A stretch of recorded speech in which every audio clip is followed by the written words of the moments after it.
속이 터져 죽을 것만 같아서 이렇게 익명 사연으로나마 제 이야기를 해보려고 합니다. 저는 이제 막 30줄에 들어섰어요. 이제 내년이면 31입니다. 젊다면 젊은 나이지만 결혼은 이미 했어요. 하지만 최근 이 결혼에 대해서 다시 한번 생각을 해봐야 되는 것 같아 마음이 착잡합니다. 이야기를 하려면 남편이랑 처음 만난 순간부터 설명을 해야 될 것 같아요. 지금의 남편이랑은 제가 25살 때 처음 만났어요. 당시 남편은 26살로 저보다 한 살이 더 많았죠. 같은 회사에서 만났는데 서로 직급도 같았고 맡은 업무도 비슷하다 보니까 자연스레 이야기를 나눌 기회가 많았고 그러다 보니 점점 정이 들더라고요. 사실 그 정도에서만 그쳤다면 그냥 좋은 동료로 남았을 겁니다. 하지만 당시 남편은 너무나도 속이 깊은 사람이었어요. 어른스러운 사람이 이상형이었던 전 남편과 이야기를 나누면 나눌수록 남편이 평소 내비치는 가치관이라던가 그런 것들이 너무 성숙하다고 생각을 했고, 아, 이런 사람이랑 연애하면 좋을 것 같다 라는 느낌이 문득문득 들곤 했습니다. 이런 식으로 어른스러운 사람에 대해서 이상형이라고 생각을 하게 된 계기는 아무래도 제 집안 사정 때문인 것 같아요. 저희 부모님은 제가 굉장히 어렸을 때 이혼을 하셨는데 아버지는 저희 어머니랑 결혼을 하고 나서도 계속 다른 여자를 만나거나 노름으로 돈을 쓰는 등 한마디로 철이 없는 행동을 정말 많이 하셨거든요. 그래서 저희 어머니는 아주 옛날부터 긴 시간 동안 고생을 많이 하셨습니다.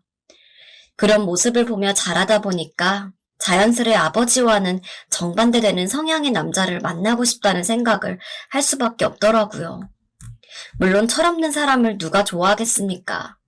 하지만 저는 그 정도가 조금 더 강한 것 같아요. 게다가 남편이랑은 남들과 다르게 더 통하는 점도 있었습니다. 바로 남편 역시 저와 비슷한 이유로 부모님이 어렸을 적 이혼하고 어머니랑만 살고 있다는 점이었죠.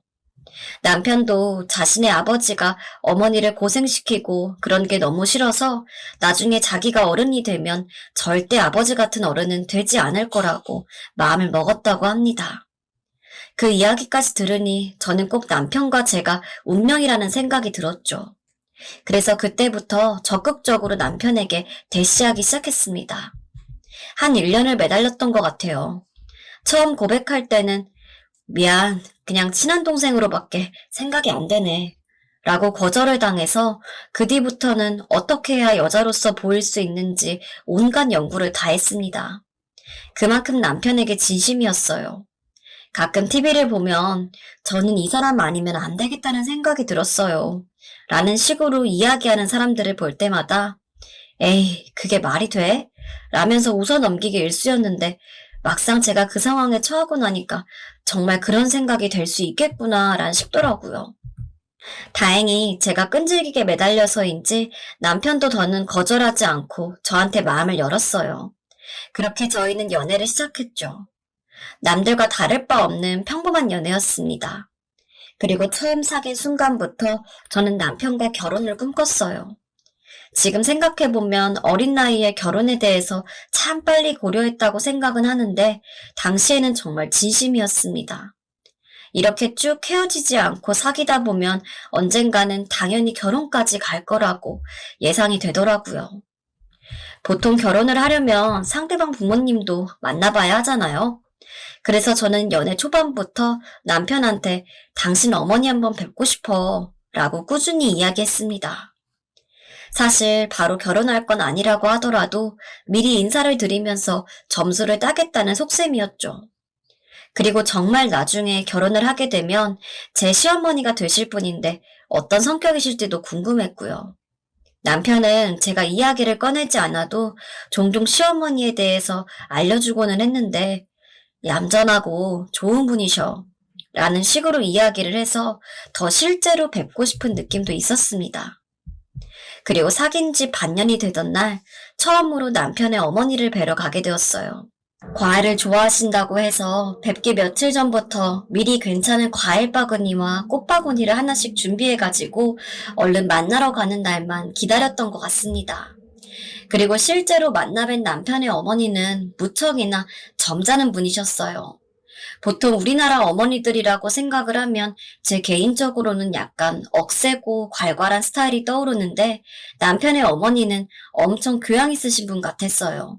소리도 크게 안 내시고 처음 만나 뵙는 것 때문에 티 안 나게 어색해하는 저를 다정하게 달래주시면서 어머, 우리 상호 여자친구구나. 너무 반가워요.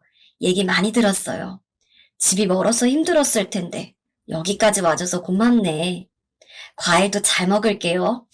라면서 저를 편하게 해주셨죠. 예비 시어머니를 보고 나니 저는 더욱더 결혼이 하고 싶었습니다. 흔히 결혼이라고 하면 시집살이라는 게 있잖아요. 아무리 시어머니가 착하다고 하더라도 기본적으로 며느리가 감내해야 할 시집살이라는 것이 있는 건데 어쩐지 시어머니를 만나고 나니 남편과 결혼을 하면 그런 것도 없을 것 같았죠. 그만큼 시어머니 되실 분이 마음에 들었습니다. 그전부터 남편과의 결혼을 바라오긴 했지만 시어머니 덕분에 결혼에 대한 열망이 더 강해질 거라고는 생각도 못했어요. 남편과 제가 가진 것만 어느 정도 있었어도 아마 시어머니를 뵙고 남편이 저를 집까지 데려다 주는 길에 당장 결혼하자고 졸랐을 거예요. 하지만 현실적으로 모은 돈이 없는 저희가 아무런 준비 없이 결혼해봤자 기쁨보다는 힘든 게 더 많을 거라고 생각이 되어서 딱 2년만 더 열심히 벌기로 마음먹고 남편에게 이야기를 했습니다. 솔직히 마음 같아서는 바로 내일이라도 당신이랑 결혼하고 싶은데 우리 아직 모아둔 것도 얼마 없으니까 딱 2년만 지금처럼 연애하면서 열심히 회사 생활하고 결혼하자. 어때? 사귄 지 이제 반년 된 여자친구가 전력으로 결혼하고 싶어 하는 게 남편 입장에서는 불편할 수도 있는데 남편은 제 말에 고개를 끄덕이며 오히려 저보다 더 나중에 결혼하고 나서의 계획에 대해 상세히 이야기했습니다. 아무튼 그렇게 저희는 멀지만 가까운 미래를 꿈꾸며 연애도 일도 어느 하나 놓치지 않기 위해 정말 하루하루를 적극적으로 살아갔습니다. 결국 그 덕분에 저희는 처음 약속했던 대로 2년이 지나고서 바로 진지하게 결혼에 대해 다시 이야기를 나누는 것이 가능해졌어요. 남편도 저희 집에 정식으로 인사를 오고 얼마 지나지 않아서 정식으로 상견례까지 했죠. 상견례는 엄청 훈훈한 분위기였어요. 아이고, 아드님이 너무 훤칠하네요. 사위로는 너무 분에 넘치지 않나 싶을 정도로 말이죠. 제가 해야 할 말을 대신해 주시네요, 사돈어른. 저야말로 우리 따님 같은 며느리가 한 식구가 된다니 벌써부터 기대가 됩니다. 시어머니도 저희 엄마도 저희의 결혼에 대해서 반대 하나 안 했기 때문에 저랑 남편은 조금 편한 마음으로 예식장이며 신혼집이며 이것저것 알아보기 시작했어요. 그렇게 반년 정도 더 지나고 저희는 바라고 바라던 결혼을 하게 되었습니다. 신혼집은 시댁에서 가까운 곳으로 잡았습니다. 저희 엄마랑 다르게 시어머니는 외로움을 조금 타는 편이었고 그래서 자주는 힘들더라도 종종 시어머니를 뵈러 가기 위함이었어요. 하지만 한 번, 두 번 시댁에 가는 횟수가 늘어날수록 저는 시어머니가 저를 속인 게 분명하다는 생각을 하게 되었죠. 실제로 저는 결혼 후 얼마 지나지 않았던 시점까지만 해도 여전히 시어머니가 고운 분이라고 생각했어요. 하지만 시어머니는 제가 결혼하고 나서 처음으로 시댁을 방문했을 때부터 이전과는 완벽히 다른 모습을 보여주셨습니다. 그날은 시어머니가 같이 저녁을 먹자고 부른 날이었어요. 그래서 남편과 저는 저녁 시간에 맞춰 불이 나게 시댁으로 향했죠. 시댁에 가니 요리 재료들이 주방에 널려 있었고 시어머니는 거실 소파에 앉아 계셨습니다. 왔니? 아가야, 가서 요리 좀 해오거라. 먼저 저녁을 먹자고 부르셨으면서 하다못해 같이 요리를 하는 게 맞는 거 아닌가 싶었지만 그때는 그런 생각도 없었어요. 그냥 시어머니가 사다 놓은 재료에 맞춰 열심히 실력을 발휘했죠. 그동안 시어머니는 남편과 함께 TV를 보면서 하하호호 웃고 있었어요. 처음으로 대접하는 저녁이라는 생각에 추운 겨울이었는데도 땀을 뻘뻘 흘리며 요리를 하고 상을 차리자 시어머니는 드디어 소파에서 일어나 부엌으로 오셨어요. 아가야, 찌개에 조개 안 넣었니? 네? 네, 안 넣었어요. 결혼한 지 이 정도 됐으면 우리 상우가 된장찌개에 조개 넣는 거 좋아한다는 건 알고 있어야지. 네, 이번은 넘어가지만 다음부터 신경 써라.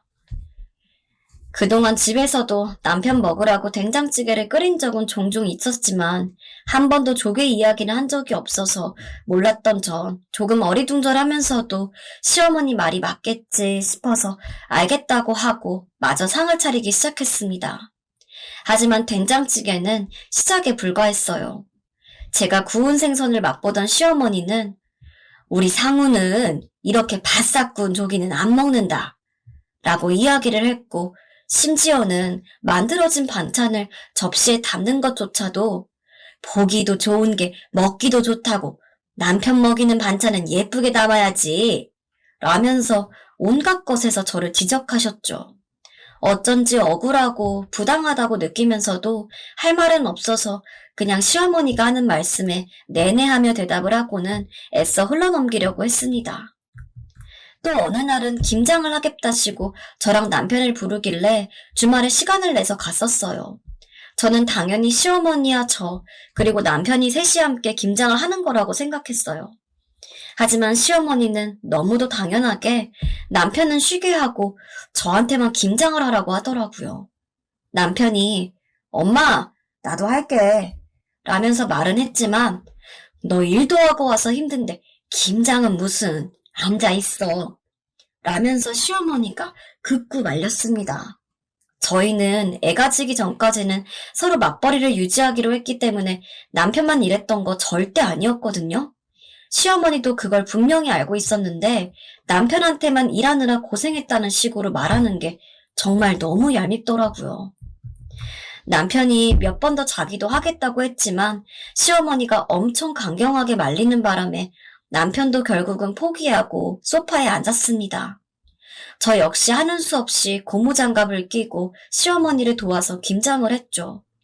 제 인생에서 첫 김장이었습니다.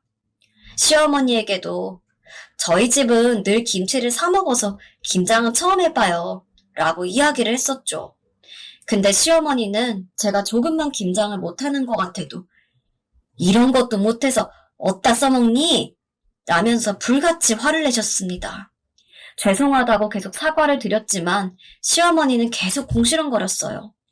김장 하나도 시원치 않아서 원. 그날 진짜 김장하는 몇 시간 내내 온갖 힐라는 다 들은 것 같습니다.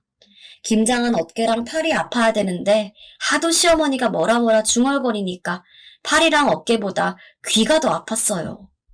그쯤 되니 시댁에 가는 게 너무너무 싫어졌습니다. 결혼 전 봤던 시어머니 모습은 꿈만 같았어요. 그 외에도 시어머니가 저한테 뭐라고 한 것들은 셀 수가 없을 정도로 많아서 더 이야기하기가 힘들 정도입니다. 정말 별거 아닌 것부터 꼬치꼬치 저한테 다 따지고 드시는데 저도 모르게 성질이 욱하고 치솟은 게 한두 번이 아니었어요. 그래도 꾹꾹 참았습니다.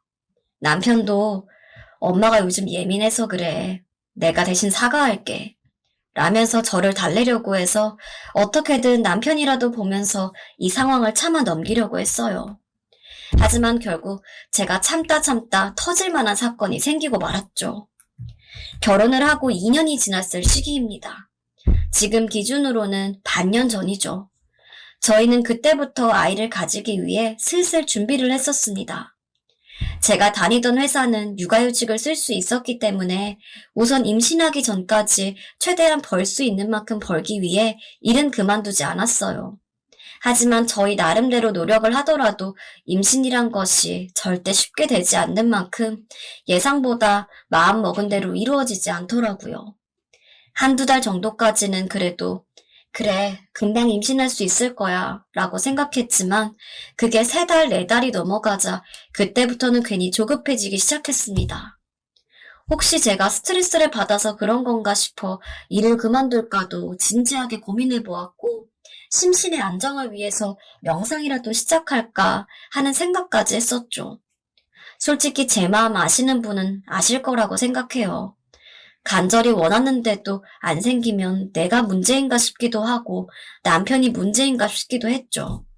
그래서 먼저 결혼해 임신하고 애까지 낳은 친구를 만나 이것저것 조언도 들어보았습니다. 친구 말로는 오히려 애를 너무 원하면 더 힘들어지고 조급함만 생긴다고, 반대로 아예 마음을 놓고 언제가 생기겠지라는 마음으로 생활하다 보면 미처 예기치 못한 때 아이가 선물처럼 찾아온다고 하더라고요. 그래서 그때부터는 남편과 이야기를 해서 너무 아이에 얽매이지 말고 평소처럼 살며 지내자는 식으로 이야기를 나눴습니다. 확실히 마음을 비우니까 생활이 힘들지 않더라고요. 예전에는 무슨 행동 하나만 해도 아이에 대한 생각이 머리를 가득 채워 복잡했는데 다시 제 삶을 찾으니 정말 언젠가는 아이가 생길 것만 같은 느낌이었어요. 그렇게 저희 부부가 이전보다 편하게 저희의 삶을 찾았을 때 지옥 같던 김장 시즌이 다시 돌아왔죠. 저희는 어김없이 시어머니네 집으로 향해야 했습니다. 하도 자잘자잘한 걸로 많이 부려먹어지고 그러다 보니 이제 김장 정도는 차라리 합당하게 시키는 일이라는 생각이 들어서 이전에 처음 혼났을 때처럼 서운하거나 서럽지는 않더라고요. 그리고 이제는 어지간한 시어머니 말론 별로 상처를 받지 않을 정도로 강인해졌습니다. 한참 시어머니 지시에 따라 고무장갑을 올려 끼고 배추포기에 김치속을 열심히 바르고 있었을 때였습니다. 당시 거실에서 TV를 켜두고 함께 보면서 일을 했는데 마침 남편이 자주 보던 프로그램이 할 시간이라 남편이 채널 돌릴게 라면서 리모컨을 만지더라고요. 몇 번 버튼을 누르던 남편이 튼 프로그램은 유명 연예인들의 아이들이 나오는 프로그램이었습니다. 저도 남편과 집에 있을 때면 종종 보던 것이었죠. 저도 김장을 하는 종종 연신 고개를 들며 TV를 보기 바빴습니다. 근데 그때 시어머니가 너희 아이 계획은 어떻게 됐니? 하더라고요. 그래서 저는 애 낳은 친구한테 이야기해보니까 오히려 애를 가지려고 너무 노력을 하면 그 스트레스 때문에 더 애가 안 된다고 하더라고요. 그래서 예전처럼 저희 둘이 잘 지내면서 자연스럽게 생길 때까지 기다리기로 했어요. 라고 말했어요. 근데 제 말을 들은 시어머니 표정이 엄청 안 좋게 변하더라고요. 네, 솔직히 애가 노력해야 된다는 것도 이해가 안 되는데 그나마도 노력조차 안 하겠다고? 뭐라고 말을 하려 입을 뗐지만 시어머니는 제 말은 들을 생각도 안 하고 화풀이라도 하듯이 김치포기를 퍽퍽 내려쳤죠. 제가 눈치를 보면서 시어머니를 따라 김장을 담그고 있었는데 시어머니가 돌연 이런 말을 했습니다. 이따 밥 먹을 때 너는 어제 갈비찜 시켜 먹고 온 김치로 식사해라. 힘들게 담은 김치 애도 못 가지는 며느리한테 주기는 아깝다. 진짜 별 이상한 걸 쳐듣고 와서는.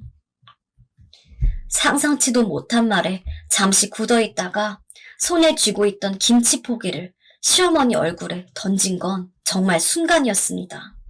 저도 정말 모르게 던져버렸어요. 솔직히 저도 많이 당황하긴 했지만 이미 엎어진 물을 다시 담을 수도 없는 노릇이었어요. 그런데 언제나처럼 그래, 내가 참아야지 라는 생각도 들지 않았습니다. 아이가 안 생겨서 정말 힘든 건 저인데 아무것도 모르는 시어머니가 남편 편을 들면서 저를 깎아내리려고 하는 게 납득이 안 됐어요. 남편은 제가 던진 배추포기에 맞은 어머니에게서 난 퍽소리에 저희 쪽을 보았고 뭐야, 왜 그래? 라면서 혼비백산 소파에서 일어났죠. 그에 저는 고무장갑을 신경질적으로 벗으며 시어머니 쪽으로 던지고는 어머니, 저 어머니가 그 말 사과 안 하면 다시는 이 집 올 일 없을 거예요. 라고 이야기했더니 시어머니는 너 지금 이게 무슨 버르장머리니? 아무리 세상이 좋아졌다 해도 지금 뭘 던진 거야? 네가 지금 미친 거 아니야? 남편은 자꾸 무슨 일이라고 물어봤지만 더 이상 그곳에 있을 이유도 없었고 다 싫더라고요. 한마디로 그간 쌓였던 울분이 터진 거죠. 그래서 남편을 둔 채 혼자 집으로 택시를 타고 돌아왔습니다. 몇 시간 뒤 돌아온 남편은 무슨 일이냐고 저에게 물었고 저는 그간 남편이 몰랐던 시어머니의 언행들을 낱낱이 일러바쳤어요. 남편은 제 말이 끝날 때마다 한숨을 푹푹 쉬면서 그래, 이건 우리 엄마가 진짜 잘못했네. 설마 이렇게까지 심할 줄은 몰랐는데 내가 엄마 보고 진심으로 사과해보라고 할게. 기분 풀어. 라고 이야기를 했습니다. 그리고 지금까지 시어머니는 저희에게 연락 한 통 없으세요. 남편에게는 몇 번 했던 것 같은데 남편이 연락을 받을 때마다 저에게 사과를 하라고 하니 시어머니도 기분이 나쁘셨나 봐요. 그렇게 계속 냉전이 이어지고 있는데 대체 언제쯤 시어머니가 본인의 고집을 죽이시고 저한테 진짜 잘못했다는 걸 깨달은 뒤 사과하실까요? 이러다가 시어머니 돌아가실 때까지 저희랑은 전혀 연락을 안 할 것 같다는 생각도 듭니다. 그러다 보니 아주 가끔씩 그냥 한 번 더 참고서 말로 이야기를 했어야 했나 싶기도 해요. 하지만 이미 벌어진 일이니 어쩔 수 없죠. 혹시 시어머니가 저에게 사과하게 만들 묘안이 있을까요? 정말 시어머니가 그동안의 언행에 대해서 사과만 해주시면 저도 그날 시어머니 얼굴에 김치포기 던진 것에 대해서는 수백 번도 더 넘게 사과할 수 있거든요. 남편도 중간에서 엄청 힘들어 보이고 요새 너무 고민이 많습니다. 그냥 제가 먼저 한번 숙이고 들어가는 게 맞을지 아니면 시간이 더 걸리더라도 시어머니가 먼저 다가오는 것을 기다려야 할지 알고 싶습니다. 혹시 제 이야기를 들으시고 의견이 있다면 어떤 것이라도 좋으니 편하게 말씀해 주세요. 꼭 참고하고 싶습니다. 두 번째 사연입니다. 코로나로 직격탄을 맞아서 힘들어하시던 우리 사연자님 부부에게 뜻밖의 행운이 도착했다고 합니다. 참으로 다행스러운 일인데요. 어떻게 이런 행운이 도착했는지, 누가 그 행운을 주었는지 지금부터 그 이야기 들으러 가보겠습니다.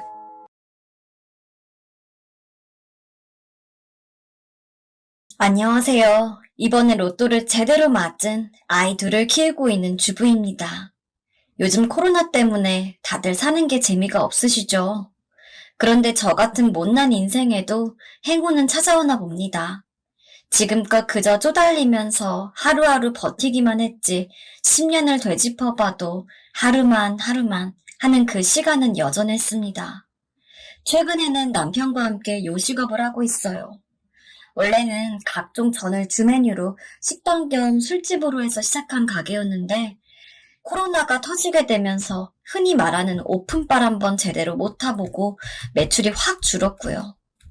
남편 보는 데서 내색은 안 했지만 날이 갈수록 불안한 마음을 추스리기가 힘들었습니다. 겨우 마련한 가게 몇 칸인데 당장은 버틸만 하지만 이대로라면 길게 보고 할 수 있는 장사는 아니라는 생각이 자꾸 들었어요. 규모가 작은 식당이니 천천히 단골 손님도 만들고 그렇게 해야 할 텐데 하필 코로나 사태가 터져버리니 말이죠. 지난 세월 동안 미래에 대해서 특별히 행복한 그림 한번 못 그려볼 정도로 허덕이며 살다 보니 자신감도 많이 떨어져 있는 상태였어요. 그러다가 최근에 정말 기적 같은 도움을 받게 되었어요. 아직도 얼떨떨하지만 어떻게든 이것을 좋은 기회로 삼아 잘 한번 해보자 하는 희망이 생겨서 기쁩니다. 하지만 이 도움에는 마냥 기뻐할 수만은 없는 기막힌 이야기가 좀 있어요. 여러분들도 한번 들어봐 주시기 바랍니다. 저희 부부는 남들에 비해서 일찍 결혼했어요. 남편이 어렸을 때부터 외로움을 많이 탔다고 해요. 그래서 남편은 항상 일찍 결혼해서 가정을 꾸리는 게 꿈이었대요. 그런 면은 저와 많이 비슷했어요. 제 위로 하나 있는 친정오빠가 워낙에 기가 세고 좀 사람이 막무가내 라서 저도 어렸을 때부터 기 한번 못 피고 살았거든요. 그래서 그런지 제가 남이 뭐라고 해도 제 속으로 판단하고 하는 그런 고집이 좀 있어요. 남편이랑은 23살 되던 해에 여름 휴가지에서 만나 처음 알게 되었습니다. 친구 몇 명이랑 같이 놀러 간 자리에서 남편과 그 친구들이 헌팅을 걸어온 거죠. 처음 만났을 때에는 정작 남편 친구랑 짝이 돼서 어울려 놀았어요. 그런데 집으로 돌아간 지 얼마 되지 않아서 남편에게 연락이 왔어요. 그러면서 남편과 사귀게 되었네요. 그 당시에 남편은 고등학교를 나와서 갓 군대에 다녀온 상황이었습니다. 본인 표현대로라면 배운 게 없어서 뭘 해야 할지 몰랐던 시절이라고 합니다.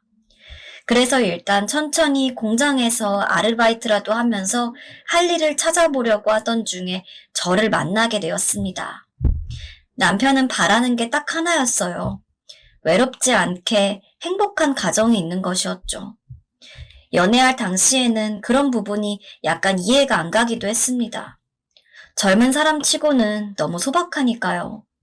딱히 어두운 면이 있는 것도 아니고 오히려 사람이 굉장히 밝은 편인데도 정에 굶주려 있는 게 보기 딱하기도 했어요. 저희는 만난 지 1년 만에 결혼을 결심했습니다. 제가 남편과 결혼해야겠다고 마음먹은 건 이 남자라면 제가 하는 말을 잘 따라줄 거라고 생각했기 때문이에요. 그리고 저는 일단 생활력이라면 자신이 있었어요. 친정 식구들이 하나같이 기가 센 사람들이다 보니 그 틈바구니에서 기죽어자라 그런지 제 남편은 저를 인정해주고 제 말에 잘 따라주는 사람이었으면 했거든요. 결혼을 준비하면선 남편 집안에 대해서 좀 알게 되었는데요. 남편이 정에 목말라 하고 외로움을 많이 타게 된 데는 이유가 있더라고요. 우선 시아버지 되시는 분이 정말 가부장적인 걸 넘어서 독불장군 같은 분이셨어요. 결혼식 준비 과정에서도 남이 뭘 의논하고 결정하는 꼴을 못 보셨어요. 요즘 결혼식이야 어떻게 하든지 말든지 그냥 최대한 돈 덜 드는 쪽으로만 일 처리를 하시는 거예요.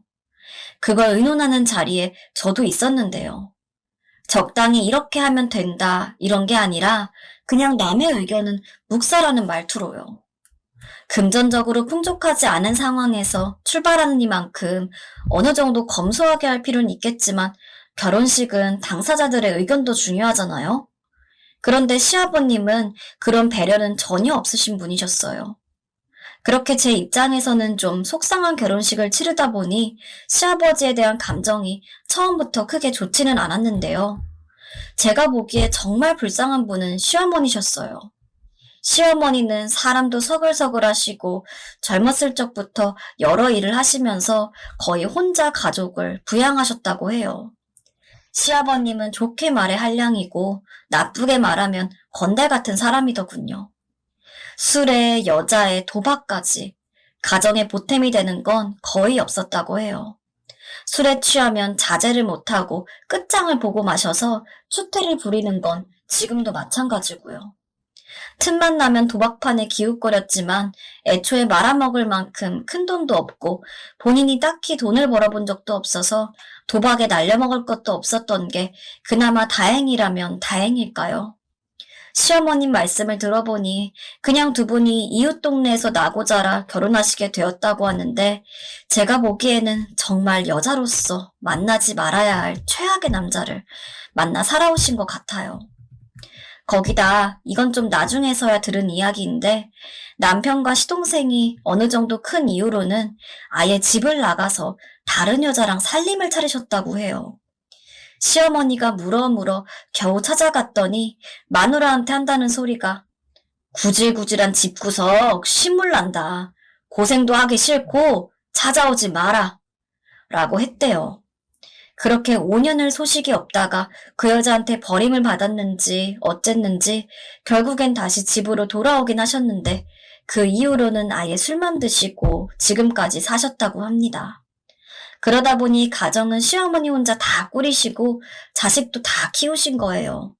시장 국밥집에서 일하시며 짬짬이 이것저것 내다 팔고 겨울에는 굴도 까서 팔고 그러면서요. 저도 생활력이 강하다고 생각했는데 이야기를 들어보니 저라면 절대 그렇게는 못 살았을 거예요. 사실 시어머니도 몇 번 이혼을 결심하셨대요. 그런데 시아버지가 결코 자식을 맡아 키울 분이 아니시기 때문에 아이들 때문이라도 억지로 버텨오신 거죠. 아무튼 이런 이야기들이야 나중에 조금씩 듣게 된 거고 신혼 초에는 저도 시아버님과 잘 지내보려고 노력했어요. 그런데 워낙에 좀 기분을 맞추기가 힘든 스타일이셨죠. 무엇보다도 술이 문제였습니다. 처음에는 기분 좋게 한 잔, 두 잔 드시다가 어느 순간부터는 자제가 안 되게 마시기 시작하면 정말 사람이 깡패처럼 변하는 술버릇이 있으셨어요. 그래서 어느 순간부터 시댁에 가는 것도 영 고역이었어요. 손자, 손녀가 생기면 좀 정서가 안정이 될까 생각했는데 그것도 소용이 없더라고요. 그냥 술 드시다가 사람이 눈에 보이면 시비를 거시는데요. 나중에 가서는 시아버지가 술 안 잡수고 그냥 계셔도 무섭고 불편했어요. 하지만 남편과의 결혼 생활은 문제가 없었습니다. 남편은 결혼 전 제가 원하던 모습 그대로 저를 믿어주고 따라주었어요. 결혼 후 얼마 되지 않아 아이가 생겨서 남편은 미래를 찬찬히 생각해볼 겨를도 없이 생산직으로 일하며 열심히 돈을 벌었어요.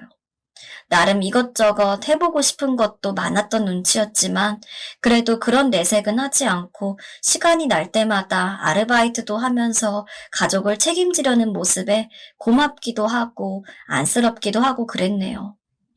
첫째 아이를 낳고 이내 둘째 아이가 생기면서 남편은 아예 잡생각은 다 버리고 좀 더 번듯한 공장에 들어갔어요. 저도 중간에 옷가게를 하면서 벌이를 하려고 노력했고요. 그러다 보니 가끔 싸우기도 했지만 그래도 큰 무리 없이 10년간 잘 지내왔어요. 한 가지 문제라면 역시 시댁일이 계속 불편했습니다. 언제 또 난리를 치실지 모르니 시아버지만 보면 불안했고요. 시어머니는 연세도 있으신데 계속 시아버지한테 맞춰주고 그저 달래기만 하시니 시아버지가 오히려 더 정신을 못 차리는 것 같았어요. 하긴 뭐 술 취해서 난리 피우는 거야 맞서 싸울 수도 없는 노릇이긴 하지요. 가끔씩 별것도 아닌 일로 시어머니께 역정을 낼 때면 제가 눈치를 가만히 보고 있다가 아버님, 첫째 어린이집에서 그러는데 첫째가 아버님을 닮아 그런지 노래를 잘한대요. 하면서 분위기를 풀어보려고 시도도 많이 해봤어요. 저 딴에는 손주 이야기를 하면 기분이 좀 바뀌실까 하고 들여보는 말씀이지요. 그러면 그때만 좀 겸연쩍은 듯 하면서 넘어가시고요. 손주 이야기도 뭐 더 할 게 없고 그렇다 싶을 땐 그냥 시어머니 편을 들기도 했어요. 대놓고는 못해도 애교 비슷하게 아버님, 그래도 이거 아침부터 어머님이 열심히 장만하신 거예요. 아버님, 어머님 계속 이거 하시다가 잠깐 요 앞에 바람 쐬고 오신 거예요. 이런 식으로 말이죠. 사소한 걸로 말씀이 틱틱 하시니 그냥 보고 있지는 못하겠더라고요.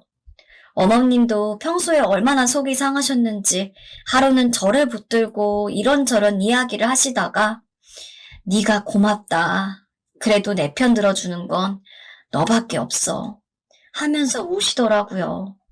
남편이나 시동생이나 평소에 눈치가 재빠른 편도 아니니 시어머니 혼자 얼마나 속이 썩어 빠지셨을지 이해가 갔어요.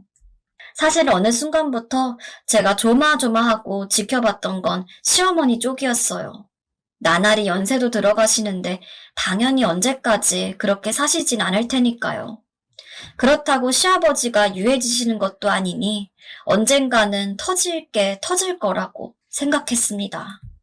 아니나 다를까 결국 일은 터지고 말았습니다. 추석 명절을 지내고 시댁 식구들과 소불고기를 잔뜩 해서 저녁 식사를 하던 참이었어요. 그간 직장 생활을 해오던 남편과 제가 가게를 오픈해서 그걸 축하하는 파티 겸 해서 시댁 식구들이 모두 모이는 자리였지요. 그날따라 시아버지는 뭐가 기분이 좋으신지 소주를 아예 맥주컵에 따라서 호기롭게 드시고 계셨어요. 그렇게 드시니 1시간도 채 못 돼서 술주정이 나기 시작한 거예요. 손주들이랑 새로 며느리 된 동서도 있는 자리에서 온갖 역정을 내기 시작하면서 자꾸 술을 가져오라고 하시는 거예요. 그래서 보다 못한 시어머니가 애들도 있는데 이제 술은 그만하시고 이야기나 좀 하고 놉시다 하고 말리셨어요. 그러자 시아버지는 내가 이야기를 하지 말랬나? 놀지 말랬나? 술이 있어야 놀 거 아니야. 술 가져오라고. 아이고, 방에 들어갑시다. 명절에도 꼭 이래야 되겠어요? 하여튼 너는 옛날부터 사람이 뭐라 하면 귓등으로도 안 듣지? 그러니 내가 이놈의 집구석에 정이 드나? 시아버지가 앉은 자리에서 드시던 술잔을 시어머니께 집어 던지셨습니다. 시어머니는 벽에 맞아 깨진 술잔을 물끄러미 바라보고만 계셨고요. 다들 너무 놀라서 말도 안 하고 남편이 일어나서 시아버지를 말리려 하는데 시아버지는 성큼 일어나선 시어머니께 걸어가 시어머니의 목덜미를 2번이나 후려치시려 했어요. 남편이 뛰어가 시아버지를 말리는데 갑자기 시어머니가 큰 소리를 치시며 말리지 마라. 그냥 냅둬라. 나도 더는 못 산다. 혼자 술 먹고 어떻게 되든 말든 나는 이제 이 집에 안 산다. 내가 저 인간한테 이 나이 먹도록 당하고 산 것만 해도 억울한데 하다못해 며느리들까지 있는 데서 날 이렇게 대해? 난 살아도 산 게 아니니 네 마음대로 해봐라. 하시고는 방 안으로 들어가 외투를 꺼내 입고 나가버리셨어요. 즐거웠던 명절 식사 자리가 난리가 났죠. 애들은 울고 동서도 어쩔 줄을 몰라 했어요. 저는 그 경황 중에 시어머니가 걱정돼서 어머니를 따라 뛰쳐나갔죠. 시어머니는 저를 보시고도 무슨 굳은 결심을 하신 것처럼 입술을 꼭 다물고 고개만 가로저었어요. 그 모습을 뵈니 저도 딱히 뭐라 드릴 말씀도 없고 그랬어요. 달래서 집에 모시고 간들 뭘 어쩌나요? 그래서 그냥 연락 주시라고만 말씀드리고 가시는 걸 보고만 있을 수밖에요. 시어머니는 그렇게 가시고는 몇 달간이나 연락이 없으셨습니다. 남편 말로는 혼자 계시는 이모님 댁에 2-달 계시다가 어딘가로 가셨다고 하는데 어디로 가신지는 저희도 이모님한테도 말씀을 안 하셨대요. 갑자기 그렇게 나가시니까 어디서 어떻게 지내시는지 걱정이 많이 되더라고요. 그 와중에 시아버지는 무슨 자존심이신지 어머님을 찾으려고 노력도 안 하시더라고요. 동네에도 소문이 다 나서 어디 가서 어울리지도 못하시나 봐요. 동정의 여지도 없이 자업자득이죠 뭐. 늙음하게 밥 해줄 아내도 없이 살아봐야 좀 정신을 차리시려나 했는데 술은 여전히 드시고 계세요. 그래서 제가 시간이 날 때마다 종종 가서 청소도 하고 반찬도 만들어 드리곤 있는데 사실 자식된 도리로 하는 일이지 결코 시아버지껜 일말의 동정심도 들지 않습니다. 그나마 시아버지는 지내실 집이라도 한 칸 있지 시어머니는 대체 어디서 뭘 하고 계시는지 걱정이 될 뿐이었죠. 그러고도 한 반년이 지났어요. 먼저 이야기했듯이 남편과 저는 기대를 잔뜩 걸고 식당을 개업했지요. 남편은 일식집에서 잠시 일했던 경험이 있었고 저도 식당 일을 하면서 어깨너머로 배운 요리 실력이 있어서 둘이서 힘을 합쳐 진짜 뭐라도 해보자 하면서 잔뜩 희망에 부풀어 있었는데 개업한 지 얼마 되지도 않아 코로나 사태가 터지고 장기가 되었습니다. 그래서 이제나 저제나 하면서 세월만 보내고 있던 차였어요. 그러던 어느 날 뜻밖의 소포를 받게 되었습니다. 수신자가 남편 앞으로 된 소포이긴 했지만 발신지도 발신인도 모르는 소포였어요. 저희 둘 다 어리둥절해서 소포를 뜯어보았는데 그 안에는 정말 충격적이고 소름 돋는 물건이 들어있었습니다. 바로 현금 1억 7천이 담긴 통장이 들어있었어요. 10년 전을 마지막으로 통장에는 아무것도 기입된 것이 없었고요. 너무 놀라서 부랴부랴 예금주를 살펴보니 시어머니의 명의로 된 통장이었습니다. 남편과 저는 너무 놀라 어쩔 줄을 몰랐지요. 한참을 통장에 찍힌 숫자만 쳐다보다가 그제서야 안에 동봉된 편지를 발견했어요. 사연은 이랬습니다. 그 돈은 시어머니가 자식들을 키우면서 조금씩 모아둔 돈이었어요. 남편이야 그냥 시장에서 이것저것 일을 하신 줄로만 알았지만 국밥일도 하시고 사계절로 이것저것 파시면서 돈을 꽤 많이 버셨던 거예요. 언제고 집 한 채 마련해서 자식들이랑 살려고 모아둔 돈이었는데 중간에 시아버님도 돌아오고 자식들도 돌아오고 하다 보니 그냥 다 같이 살아야겠다고 마음을 고쳐먹으셨는데 그래도 시아버님이 이 돈을 알면 젊었을 때 버릇이 나와서 금방 없어져 버릴 것 같아 돈 이야기는 전혀 하지 않고 숨겨오셨대요. 그러다가 집을 나오시면서 이 돈으로 어디 조용한 데서 사시려고 했는데 어느 순간 돈이고 뭐고 다 귀찮다는 생각이 드셨대요. 그래서 이 돈은 어렵게 사는 큰아들이 요긴하게 써서 얼른 자리를 잡았으면 좋겠다는 마음으로 저희에게 주시는 돈이라 하셨습니다. 그리고 시아버지에게는 절대 비밀로 하라고 하시며 편지 마지막에 비밀번호를 적어 놓으셨어요. 저희는 갑자기 큰 돈이 생기긴 했지만 이 돈을 저희가 받아도 되는지 한참을 고민했어요. 그래도 1,000만 원이 있었어도 뭐라도 해볼 수 있던 참이라 일단은 은행으로 갔습니다. 장사에 필요한 최소한의 돈만 남기고 모두 돌려드리려던 생각이었어요. 그런데 ATM을 사용하려니 사용할 수 없는 통장이라고 나오더군요. 통장이 오래되어서 관리가 안 됐기 때문이었어요. 가게 문을 닫고 발신지를 찾아가니 한적한 시골 슈퍼더군요. 주인 아주머니 말로는 산속에서 혼자 사시는 아줌마의 부탁으로 대신 소포를 보냈다고 하셨어요.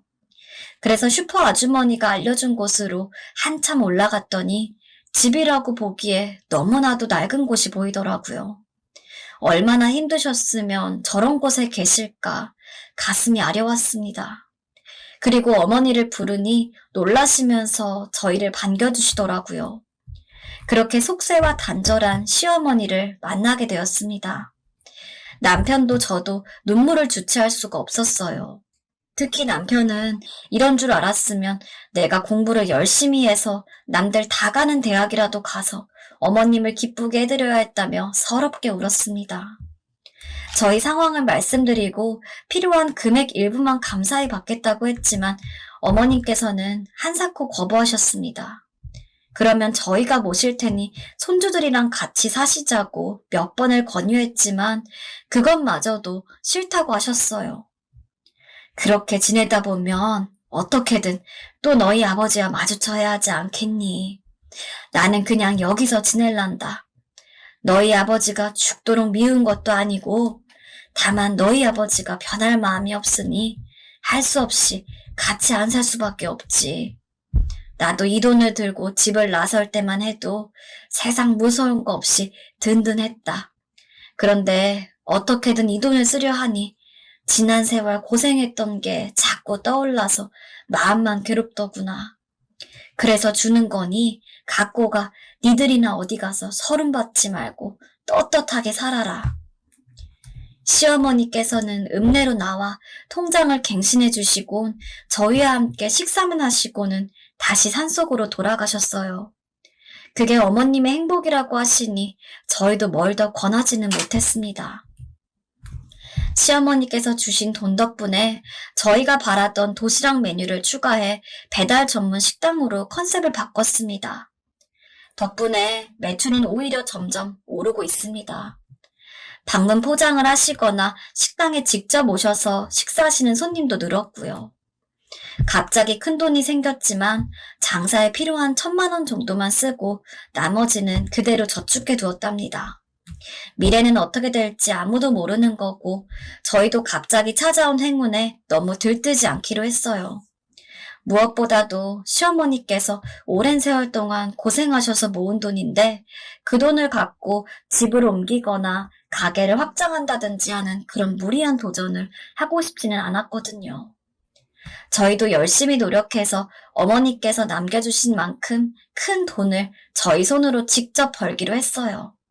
그럴 수만 있다면 저 돈은 어머님과 함께 사용하고 싶습니다. 지금이야 어머님께서 워낙에 완강하셔 어쩔 수 없지만요. 자, 제 이야기는 여기까지입니다. 갑자기 찾아온 행운에 좀 얼떨떨하긴 하지만 그간 참 많은 걸 생각하게 하는 경험이었습니다. 저희 부부도 지난 10년간 참 힘들게 살면서 이런저런 다툼도 많았답니다. 제일 견디기 힘들었던 건 하루하루 아무리 노력해봐도 앞날에 뭔가 뚜렷이 보이는 게 없었던 거였어요. 그런데 어느 순간 돌이켜보니 많은 것이 달라져 있네요. 제일 좋은 건 큰 돈이 생긴 것보다 이제는 뭘 어떻게 노력하면 돈이 따라오는지를 깨닫게 된 것입니다. 제 이야기를 듣는 여러분들께서도 늘 열심히 하셔서 어느 순간 많은 것들을 누리시기를 바랍니다. 안녕히 계세요. 세 번째 사연입니다. 누군가의 비밀을 안다는 건 두려운 일이기도 하지만 그만큼 설레고 두근거리기도 합니다. 오늘 사연을 보내신 우리 사연자님도 가족 내 누군가의 비밀을 알고 계셨습니다. 과연 누구의 비밀이었을까요? 여러분들 모두 기대하시며 끝까지 시청 부탁드립니다.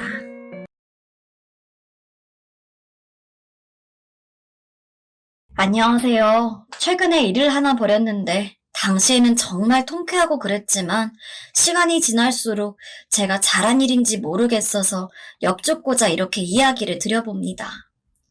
저는 꽤 어린 나이에 결혼을 했습니다. 지금이 34살이고 처음 결혼했을 때가 24살이니 요즘 사람들 결혼하는 나이 생각해봤을 땐 엄청 어릴 때 결혼하기는 했죠. 집안 사정이 그리 좋지 않아서 저희 엄마는 제가 하루라도 빨리 결혼하기를 바랬어요. 엄마는 전형적인 옛날 마인드를 가지신 분이라 돈 잘 버는 남편한테 시집가서 내조하는 것만이 가장 좋은 방법이라고 생각했죠. 저는 별로 동의하진 않았지만 그렇다고 저 혼자 먹고 살 만한 능력이 없었던 건 맞았어요. 그래서 어느 순간부턴 엄마랑 똑같이 언제 결혼할 수 있을까를 생각하면서 살게 되더라고요. 보통 24살이면 대학을 졸업했거나 혹은 한창 다닐 때이긴 했는데 전 대학을 아예 못 갔어요. 공부를 못했던 건 아니지만 집에서 보내주지 않았습니다. 저희 집은 어렸을 때부터 아빠가 돌아가셔서 엄마가 부업으로 저를 키우느라 힘들었습니다. 그나마 자식이 저 하나였기 때문에 버틸 수 있었다고 엄마는 입이 닳도록 이야기했어요. 대학?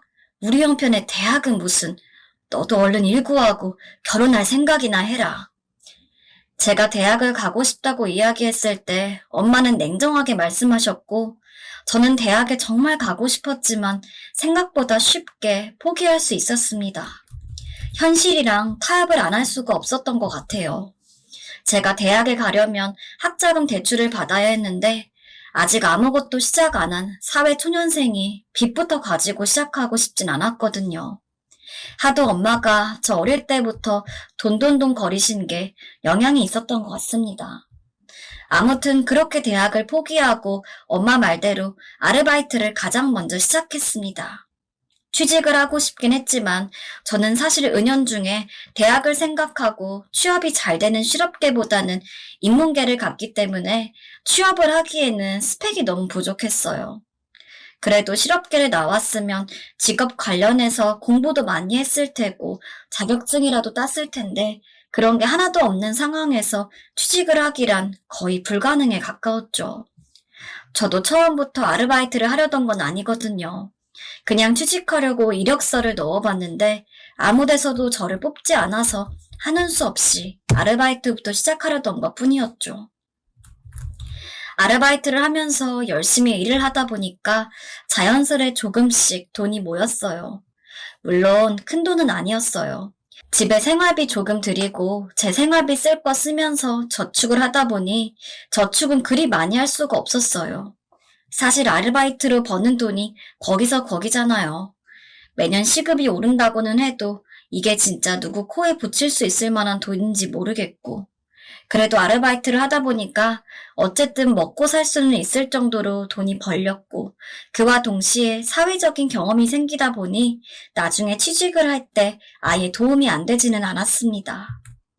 아무튼 성인이 되고 한 2년 정도 아르바이트를 하다가 22살에 저는 첫 직장에 사무보조로 취직을 할 수 있게 되었습니다. 하지만 회사는 제 생각보다 좋지 않았어요. 월급의 문제는 아니었습니다. 애초에 사무보조 자체가 돈을 많이 주는 직종이 아니기도 했고 저는 신입이었으니 높은 월급은 바랄 수가 없었어요. 문제는 직장 사람들이었습니다. 저와 자주 부딪히는 직장 사람들은 같은 사원 1명, 대리님 2명이었는데 이 대리님 중 한 분이 이상하게 제가 무슨 일만 하면 마뜩찮게 보고 그러시더라고요. 유진 씨, 일을 그렇게 하면 안 되지. 회사에서 뭘 배운 거야?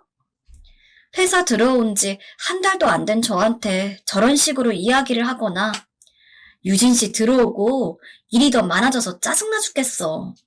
이런 식으로 탕비실에서 다른 직원에게 제 뒷담화를 하는 장면까지 본 적이 있어요. 진짜 다른 분들은 다 괜찮았는데 미꾸라지 한 마리가 온 물을 흐린다고 저 대리님 한 분 때문에 진지하게 퇴사를 고민한 적도 있었습니다.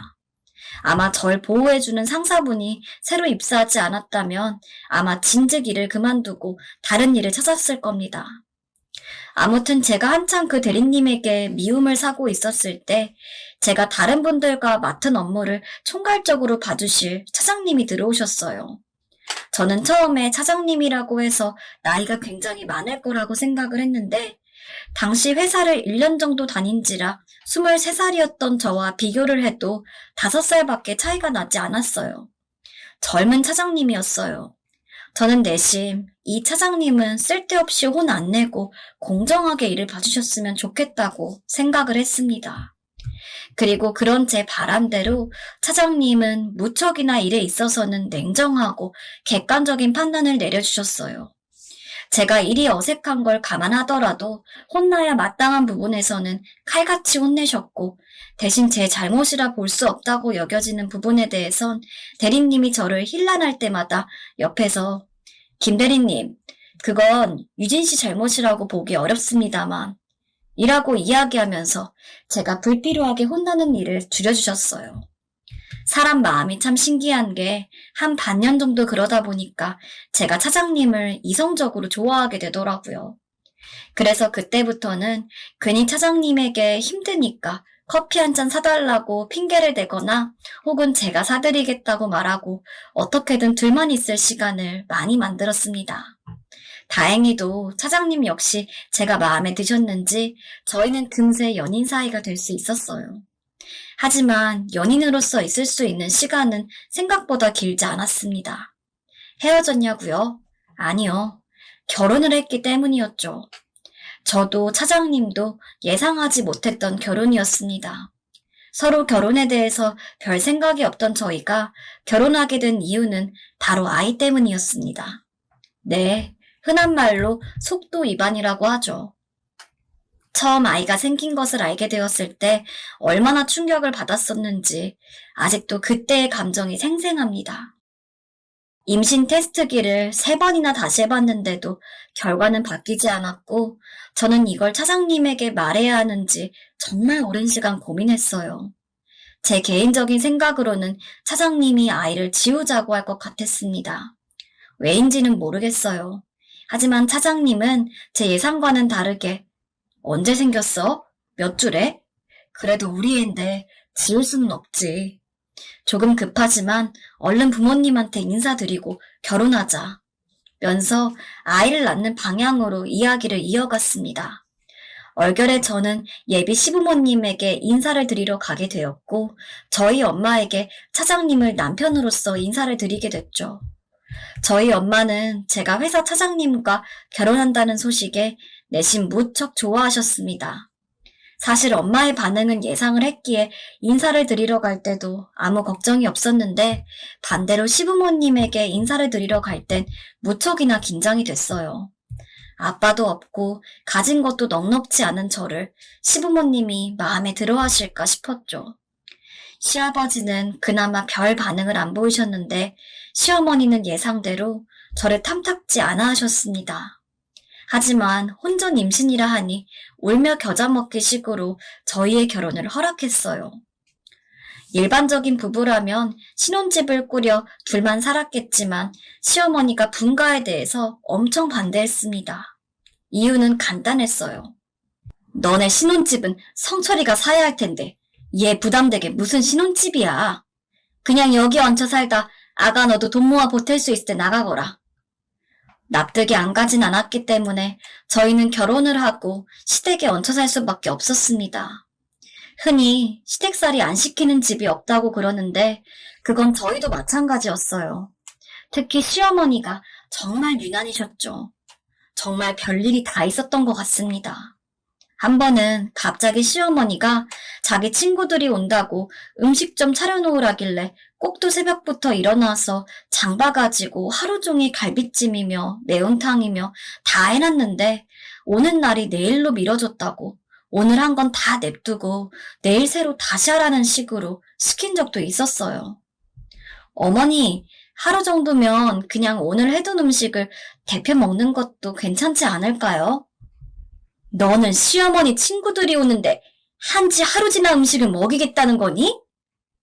사실 그냥 자잘한 반찬들도 아니고 큼직한 요리들을 다 해놨는데 하루 지나고 또 하라는 건 너무 힘들어서 조심스레 말씀드렸더니 저런 식으로 답하며 표독스레 화를 내시길래 하는 수 없이 다음날 또 새벽부터 장을 보러 가서 음식을 또 만든 적이 있었죠.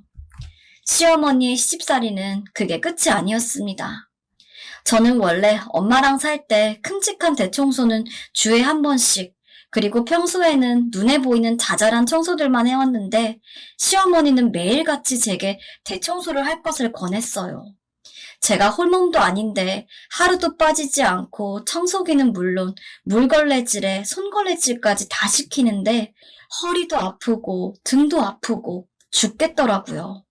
이럴 거면 그냥 돈이라도 벌게 직장을 다시 다녔지 하는 생각도 들었습니다. 그래서 시어머니에게 어머니, 제가 지금 애 때문에 매일매일 허리를 굽히고 그러는 게 너무 힘들어서요. 먼지 안 보이게 청소기 정도는 빠짐없이 돌릴 테니까 걸레질 같은 건 주에 한 번 정도만 하면 안 될까요? 라고 간곡히 부탁을 드린 적도 있었어요. 하지만 시어머니는 요지부동이었습니다. 너는 친가에서 살 때도 그렇게 더럽게 살았니? 오히려 제가 엄청 청결하지 못하게 사는 것처럼 취급하셨어요. 시어머니가 그렇게 나오시니 제가 무슨 힘이 있나요?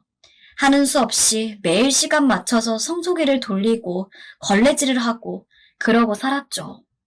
그나마 다행인 게 있다면 출산이 거의 다가왔을 때에는 시아버지도 그렇고 남편이 청소 같은 거 시키지 말라 해서 그때는 안 했던 거 정도네요. 아주 굵지는 않았지만 그런 잡다한 시집살이가 너무 많다 보니까 사실 시댁에 있는 동안 너무 힘들었습니다. 특히나 남편이 일을 나가고 나면 저밖에 시부모님을 모실 사람이 없어서 애가 있건 없건 자연스레 제가 모든 걸 도맡아야 했거든요. 잔심부름 정도였다면 저도 그렇게 힘들다는 생각은 들지 않았을 겁니다. 하지만 시부모님, 특히 시어머니는 애가 있는 상황에서 신경 쓸 게 많은 제가 힘들다고 느껴질 정도의 일들만 꾸준하게 시켰었어요. 차라리 빨리 애를 낳는 게 나을 것 같다는 생각이 들었습니다. 그렇게 결혼 후 몇 개월 뒤 저는 애를 낳았고 당시 얼른 애를 낳았으면 좋겠다고 생각했던 제가 무색하게 애가 생기니 제가 해야 할 일은 2배로 늘어났습니다. 차라리 배에 있을 때는 저랑 한 몸이었던지라 그냥 저만 건사하면 됐는데 애가 따로 나오니까 사람을 한 명 더 신경 써야 하더라고요. 하나만 알고 둘은 몰랐던 거죠. 시어머니는 시어머니대로 집안일을 계속 시키고 그 와중에도 저는 애가 울면 가서 밥 먹여야 하고 기저귀도 갈아줘야 하고 몸이 3개라도 모자랐습니다. 그 짓을 애가 3살이 될 때까지 했던 것 같아요. 언제쯤 분가를 할 수 있을까 싶었는데 딱 그때쯤 운이 좋게도 저희는 임대 아파트에 당첨이 되었습니다. 처음 남편이 그 이야기를 했을 땐 마음 같아선 너무 기뻐서 벌거벗고 춤이라도 추고 싶었어요. 임대 아파트에 들어가서 남편과 아이와 살게 되니 이제 제대로 결혼해서 사는 느낌이 났습니다. 이제 시부모님이랑은 명절에나 보게 될 거라고 생각하고 열심히 집을 꾸미고 애를 돌봤는데 시어머니는 하루가 멀다 하고 저에게 전화를 해서 일을 시켰습니다. 오늘 음식할 거 있는데 우리 집에 오거라. 네, 분가를 했어도 시어머니를 벗어날 순 없었죠. 그렇게 따로 거주하면서도 같이 살던 때와 별다를 거 없이 살던 도중 그날도 여느 때처럼 시어머니의 전화로 시댁에 일을 하러 갔었습니다. 시어머니가 모자른 재료를 사러 간다면서 잠시 나갔었어요. 근데 시어머니가 나가고 얼마 안 돼서 핸드폰이 울렸습니다. 제 핸드폰 소리는 아니길래 뭐지 싶어서 주위를 둘러보니까 시어머니의 핸드폰이더라고요. 화면에는 김미숙이라는 이름이 있었습니다. 시어머니의 친구분인가 보다 싶어서 여보세요? 하고 받았더니 그거 김자옥이 전화 아닙니까? 하는 목소리가 들렸습니다. 김미숙이라는 이름과 다르게 남자 목소리였죠. 안녕하세요. 저 어머니 며느리인데 어머니가 잠깐 장에 나가셔서요. 돌아오시면 전화 왔다고 알려드릴까요? 아니요. 됐수. 좀 황급히 전화를 끊길래 이상하다고 생각하긴 했지만 그때는 그냥 별 생각 없이 요리를 하기 바빴습니다. 하지만 며칠 지나서 그때 전화가 걸려왔던 김미숙이라는 남자분이 왜 그렇게 마음에 걸렸는지 알게 되는 사건이 발생했습니다. 하루는 제가 엄청 오랜만에 고등학교 동창들과 카페에서 차를 마시고 있었어요. 몇 년 만에 만나는 친구들이어서 시간 가는 줄을 몰랐어요. 근데 그때 창밖으로 시어머니가 지나갔습니다. 어디 가시나 보네 하고 무심코 고개를 돌리려는데 순간 이질감이 드는 장면이 스쳐 지나가서 자세히 보니 시어머니가 어떤 할아버지의 팔짱을 끼고 걸어가고 있더라고요. 그 할아버지는 저희 시아버지가 아니었고 말이죠. 근데 그때 제가 시어머니 대신 받았던 전화가 생각이 났습니다. 그쯤 되니 어렴풋이 눈치챌 수 있겠더라고요. 시어머니가 시아버지를 냅두고 바람을 피고 있었다는 걸요. 그걸 알고 나니 어이가 없어서 저도 모르게 코웃음을 쳤습니다. 제가 분가를 하고 얼마 안 지나서 시어머니가 저한테 여자는 지아비를 잘 모셔야 하는 법이야. 너 남편 밥은 잘 챙겨주니? 하면서 온갖 구박을 한 적이 있었는데 그렇게 지아비 타령을 하셨던 분이 지아비 모르게 바람을 핀다는 게 참 이중적이었거든요. 하지만 이 이야기를 했다간 가정이 파탄날 것 같아서 일단 동창들에겐 잠깐 나갔다 온다고 하고 시어머니를 따라가 바람피는 모습을 사진으로 찍어두는 등 증거만 남겨두곤 이야기는 안 했습니다. 그렇게 비밀을 지킨 게 무려 3년이었죠. 처음 몇 년간은 언제 이야기하는 게 좋을지 간을 보고 있었는데 나중간이 그 비밀은 저도 기억 속에서 점점 잊혀져 갔습니다. 왜냐하면 남편이 월급쟁이론 행복한 삶을 살 수 없다면서 하루라도 빨리 임대 아파트를 떠나 집을 사려면 사업을 해야 한다고 하더라고요. 저는 극구 말렸지만 이미 마음을 굳힌 남편을 설득할 수는 없었습니다. 그런데 솔직히 사업은 아무나 하나요? 처음에 조금 뭔가 되는가 싶더니 금세 휘청거리더니 생활비도 못 갖다 주더라고요. 그래서 평소 시아버지 생일 때 맨날 시댁에 가서 생일상을 차리고 100만 원을 현금으로 봉투에 담아 드리곤 했는데 그때는 저희 가족 먹고 살기도 너무 힘들었어서 어떻게든 아끼고 아껴 30만 원 상당의 백화점 상품권을 선물로 드릴 수밖에 없었습니다. 그나마도 10만 원은 제가 예전에 받은 게 있어서 20만 원만 어찌저찌 모았죠. 시아버지는 아무 말 없이 받으셨는데 술에 취한 시어머니가 더 난리였습니다. 겨우 30만 원? 30만 원이 뭐니? 얼마나 돈을 헤프게 썼길래 이것밖에 못해? 그것도 현금도 아니고 백화점 상품권으로 뭘 하라는 거니? 제 뺨을 툭툭 치며 시어머니가 빈정거리시는데 순간 화가 너무 났습니다. 정말 그 백화점 상품권도 저희 친정엄마가 고생한다면서 옷 한 벌 사입으라고 딸 손에 쥐어준 걸 드린 거였거든요. 당장 입에 풀칠하게 생겼는데도 시댁 생신 챙긴다고 지금 상황에서는 최선의 방법으로 선물을 드린 건데 정말 해도 너무한다는 생각이 들었습니다. 그리고 저 또한 술 기운에 이상하게 시어머니한테 한번 욕을 들어먹고 나서야 3년 전에 시어머니가 바람을 폈던 사실이 떠오르더라고요. 시아버지 생신이기도 하니 되도록 좋게 마무리 짓고 싶었는데 남편 사업이 망해 돈이 없는 걸 제 탓을 하는 건 참을 수가 없었습니다. 그래서 저는 방에 냅둔 제 핸드폰을 들고 사진첩을 열어서 시아버지에게 당시 찍었던 시어머니의 바람 현장 사진을 보여드렸죠. 아마 시어머니 핸드폰 보면 그때 그분이랑 나눈 문자 같은 것도 많을걸요? 다행히도 시어머니는 3년 동안 핸드폰을 바꾸지 않으셨거든요. 제 말에 시어머니는 너 미쳤니? 어린 앞에서 이게 뭐 하는 짓이야? 라면서 노발대발했지만 눈에 뵈는 게 없던 전 거의 반강압적으로 시어머니 핸드폰을 뺏고 문자함을 뒤졌습니다. 아니나 다를까 당시 김미숙으로 저장되어 있던 그 할아버지와 자기야 사랑해라는 식으로 나눈 문자가 수십 건이 넘게 나왔습니다. 그 모든 걸 본 시아버지는 시어머니를 밀치며 화를 냈습니다. 말 그대로 아주 난리가 났죠. 저는 그 모습을 보다 애만 데리고 남편도 냅둔 채 집에 먼저 왔습니다. 애 밥을 먹이고 재우는데 몇 시간 뒤 온 남편이 너 아무리 그래도 그렇게까지 했어야 했어? 3년이나 아무 말 안 했으면 그냥 계속 그래왔던 것처럼 모른 척 하지. 라길래 이혼하고 싶은 거면 더 말하고 아니면 아무 말도 하지 마.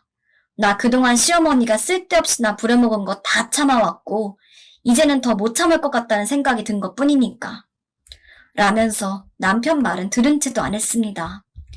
저는 일이 일어났을 때 내심 시어머니랑 시아버지가 이혼하고 시어머니가 내쫓겼으면 좋겠다는 생각을 했었는데 아무래도 옛날 분들이라 이혼은 따로 안 하실 모양이더라고요. 지금 그 일이 일어난 지 반년이 지났는데 두 분은 여전히 사이가 좋지 않아요. 다행인지 불행인진 몰라도 여전히 두 분은 한 집에 살고 있지만 가끔 가보면 분위기가 냉랭한 것이 다시 예전처럼 돌아가긴 힘든 모양입니다. 나중에 남편한테 들어보니 시어머니는 외출 금지를 당하신 모양이더라고요.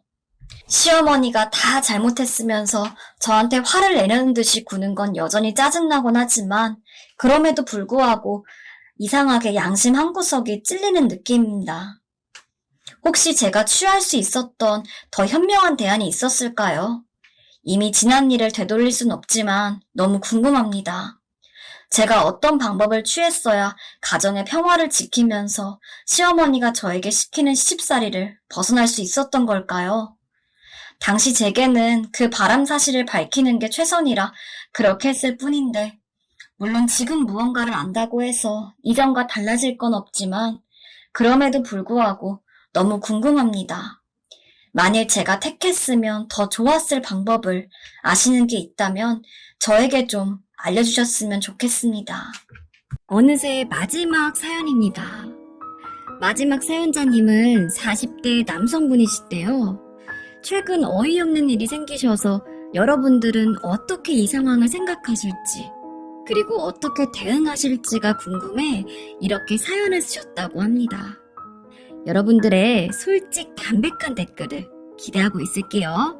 자, 그럼 마지막 사연으로 출발해 보겠습니다.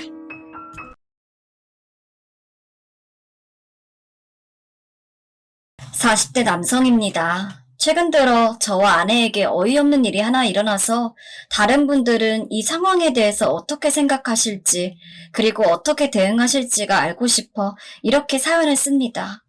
부디 솔직한 심정을 알려주셨으면 좋겠습니다. 저와 아내는 친구의 소개로 만나게 되었습니다. 저와 아내는 동갑이었고 취미가 잘 맞아서 소개를 받은 당일부터 마치 오래 알고 지낸 친구처럼 편한 사이로 지낼 수가 있었어요. 사실 처음에는 여자라는 느낌보다는 그냥 새로운 친구와도 같은 느낌이 강했습니다. 그리고 아마 그건 아내 역시 마찬가지였을 거예요. 저희는 소개팅으로 만났음에도 불구하고 사귀자는 말은 하나 없이 그저 이후에도 종종 밤 약속을 잡거나 하면서 친구로서의 사이로 지냈으니까요. 하지만 몇 달 동안 그런 식으로 지내다 보니 문득 이렇게 친구 같은 연애도 괜찮지 않을까라는 생각이 들었습니다. 언제나 설레이는 연애만 했던 저였지만 연애 경험도 늘어가고 나이도 먹다 보니까 연애를 한다는 것이 힘들기도 부담스럽기도 했는데 아내와 같은 사이면 꼭 불타는 사랑이 아니라고 하더라도 충분히 서로 간의 정을 쌓기 좋을 것 같더라고요. 그렇게 반년을 더 친구처럼 지내고 나서야 저는 간신히 고백을 했습니다. 아내는 무척이나 재미있고 좋은 사람이었기 때문에 이대로 가다가는 정말 영원히 친구로서만 지낼 수 있을 것 같다는 불안감이 들어서였어요.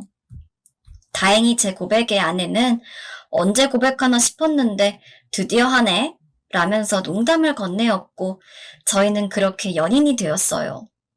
사실 연인이 되었다고 해서 평소 지내오던 것과 큰 차이가 있던 것은 아니었습니다.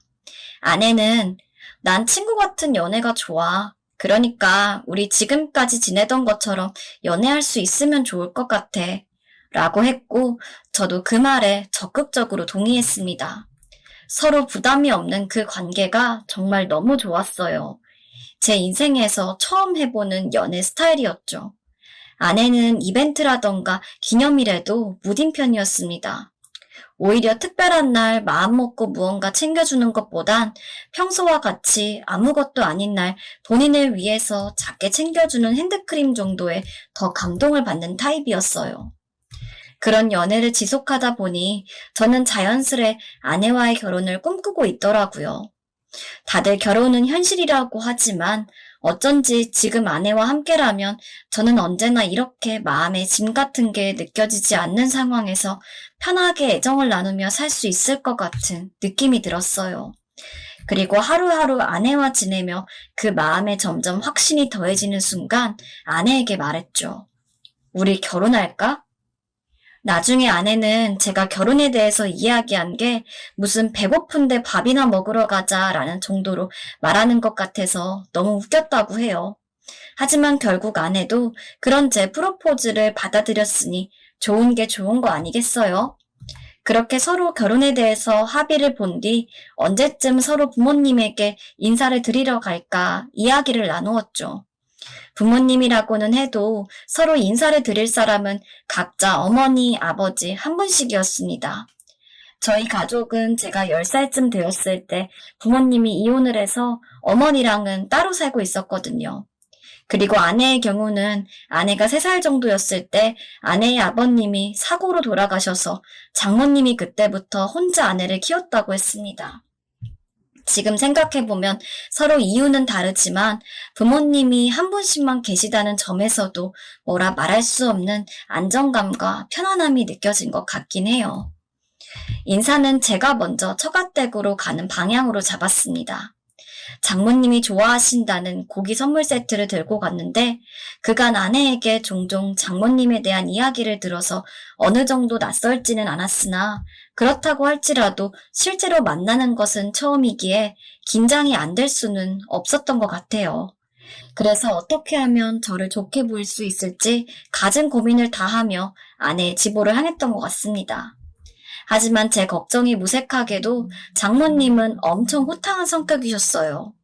그냥 인사를 드리러 갈 뿐 결혼에 대한 허락이나 일정이 다 정해진 것도 아니었는데 아유, 장서방 왔어? 그래, 신혼집은 어디다 차리려고? 라면서 농을 건네셨습니다. 제가 이혼 가정인 것에 대해서 괜찮냐고 조심스레 여쭈니 아이고, 장서방, 이제 보니 생긴 거랑 다르게 엄청 보수적이구나. 요즘 시대에 이혼이 무슨 흠이야. 그럴 수도 있지. 라면서 저를 안심시켜 주기도 했어요. 처음 보는데도 불구하고 마치 그동안 계속 봐왔던 것처럼 대해주셨는데 그런 장모님을 보니 아, 아내가 장모님 성격을 닮았구나 라는 것을 알 수 있었습니다. 마치 제가 아내와 처음 만났을 때 느꼈던 친구 같은 안정감이 장모님에게서 느껴졌으니까요. 나중에 들어보니 장모님은 아내가 처음 결혼에 대한 이야기를 꺼냈을 때부터 내심 마음속으로 이미 결혼에 대한 허락을 해두셨다고 했습니다. 딸이 좋아하는 사람인데 본인이 반대할 게 뭐 있냐면서요. 그래서 저를 한 번도 본 적이 없었음에도 불구하고 이미 자기 마음속에선 사위였다며 저한테도 너무 긴장하지 말고 편하게 있어요. 라고 해주셨어요. 실제로 저는 그날 가서 결혼에 대한 허락보다는 가족끼리 시간을 가지면서 담소를 나누는 듯한 느낌을 많이 받았습니다. 그 과정에서 장모님이 이야기해 주시는 과거 이야기가 참 인상적이었어요. 아내는 종종 우리 엄마가 남자로 태어났으면 정말 사내대장부로 이름을 날렸을 거야 라면서 웃은 적이 있었는데 장모님 이야기를 들어보면 그 말이 그냥 농담으로는 안 들리더라고요. 장모님은 아주 어렸을 때부터 동네 남자아이들을 다 휘어잡고 골목대장처럼 지내셨다고 했습니다. 당시에는 남자아이들이 아이스깨끼 같은 장난을 치면서 여자아이들을 괴롭히는 일이 많았는데 장모님은 어떤 남자아이가 자기 주변 친구들에게 그런 장난을 치고 도망가면 죽을 기세로 쫓아가서 이단 엽차기를 달린 적도 있다고 하셨어요. 게다가 성인이 된 이후로는 당시 장모님 나이대의 분들과 다르게 집안일에 신경 쓰기보단 회사에 들어가서 일을 하셨는데 업무적인 능력이 얼마나 좋으셨는지 당시 장모님이 다니던 회사에 여자는 장모님이 혼자였음에도 불구하고 다른 남자 동기들이나 상사보다 월등한 업무 실적을 냈다고 했습니다. 근데 그 업무 실적 때문에 하루는 남자 상사에게 불합리한 대우를 받은 적도 있다셨죠. 자세히는 기억이 안 나는데 분명 장모님이 만들어낸 성과였음에도 불구하고 상사가 이를 마음대로 채가며 마치 자기의 성과인 것처럼 보고를 하고 나중에 장모님을 따로 불러 적당히 하면서 살아, 적당히. 그렇게 혼자 일하는 것처럼 굴 필요는 없잖아?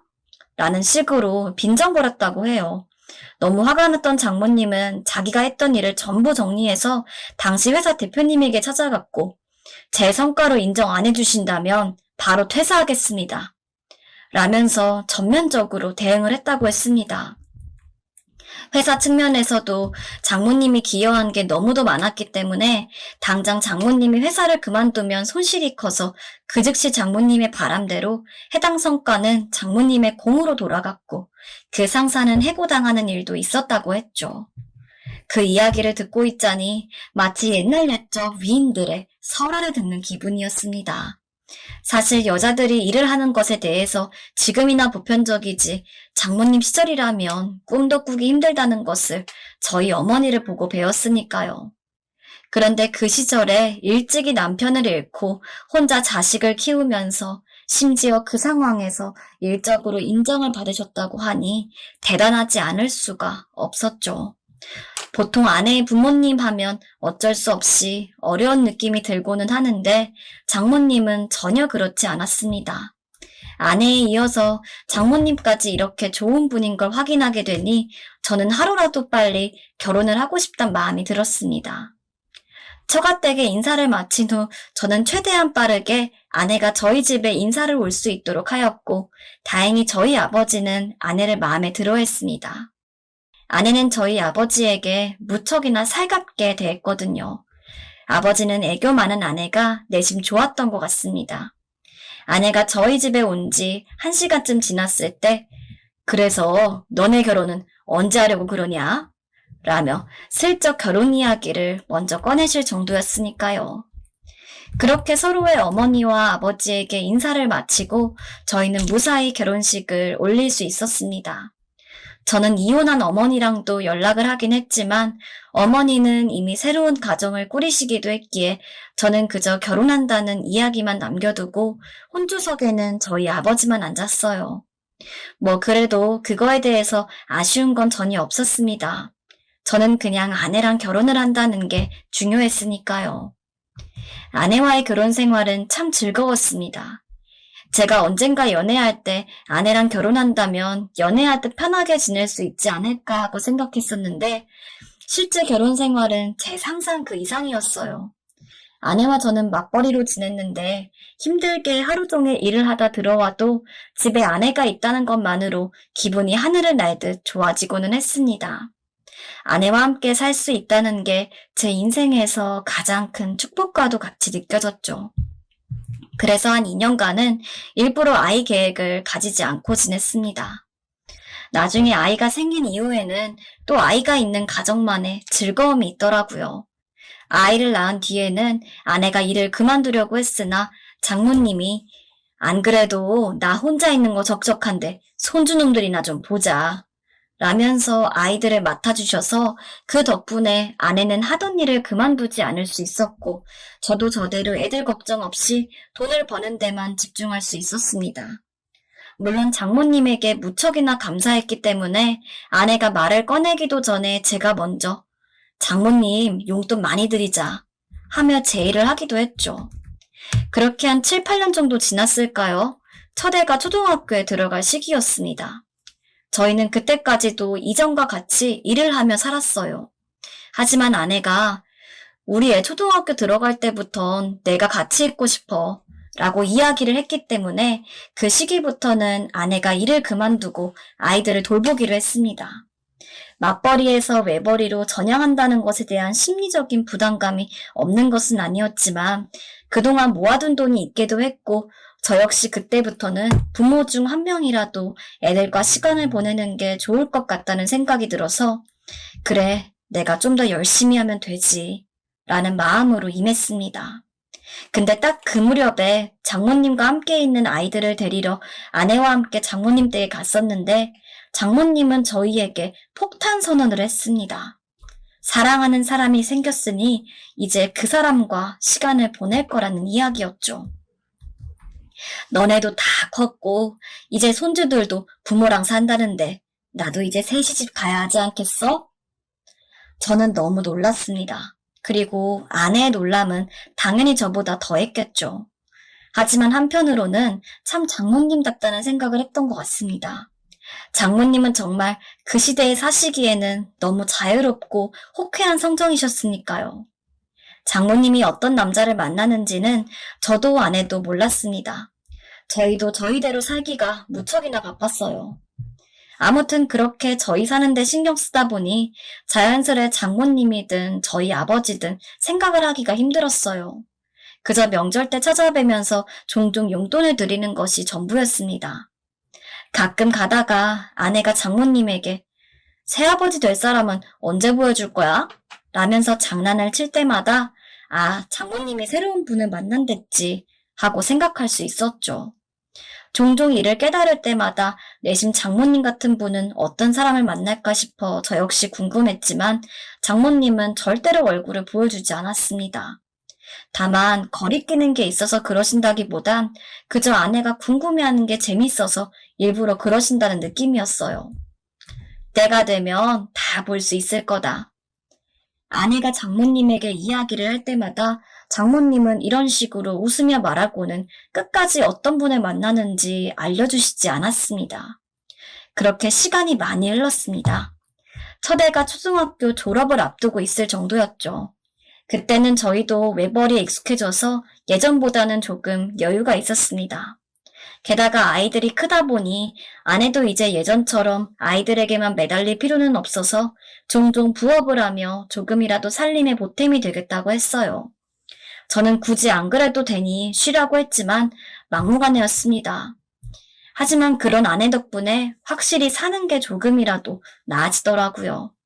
그렇다고 할지라도 장모님이나 저희 아버지를 자주 찾아뵙지는 못했지만요.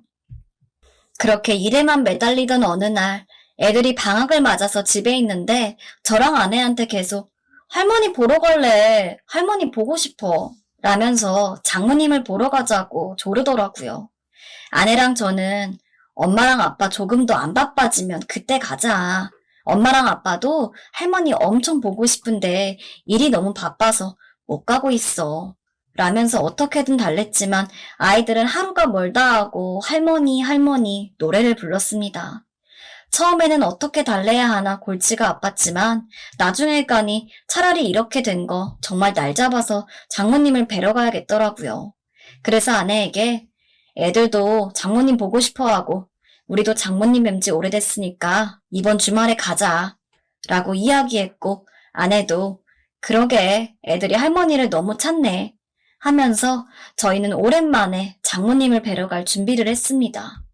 하지만 주말 전날 아내는 장모님에게 저희가 간다는 것을 알리기 위해 전화를 했지만 장모님은 전화를 받지 않으셨죠.